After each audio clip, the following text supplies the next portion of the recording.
Physics Part 328.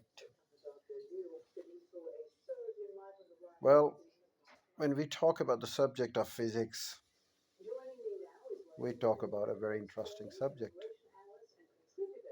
that relates to our day to day life. We understand many of the concepts systematically discussed in physics on a rough sum level in our lives. We make our own ideas on them, develop theories on them.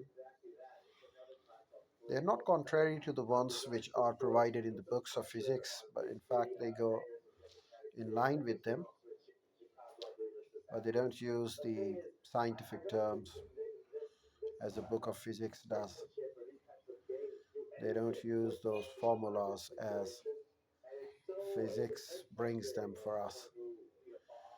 In fact, physics academically presents our understanding of the nature,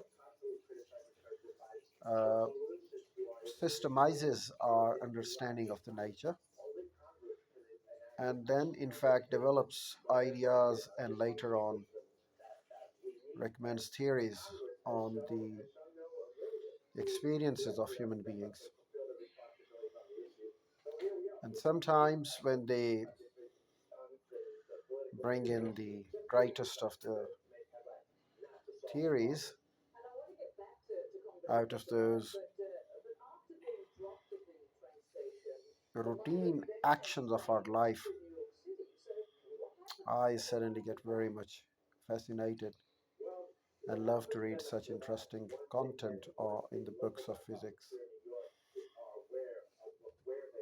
Physics talks a lot about force, motion, energy, vector quantities, scalar quantities, talks about the units, measurements. In fact, they are the part of our life. And our life, in fact, is full of all these considerations as we find them in the books of physics. And physics provides us very interesting content on it.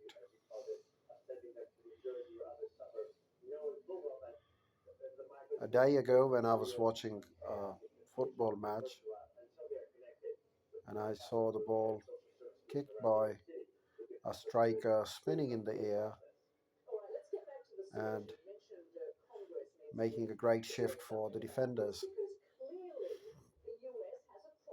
Then there comes a physicist, uh, gets the data here, the force applied on the football by the kick of the striker, then the air in air density, the angle by hit this ball was hit by the striker, and then the density of the air, the angle of the football, and then the impact made by the spin.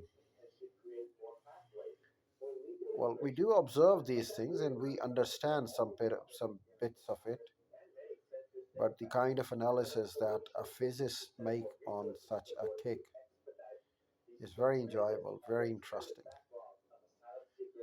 and I certainly enjoy such details a lot.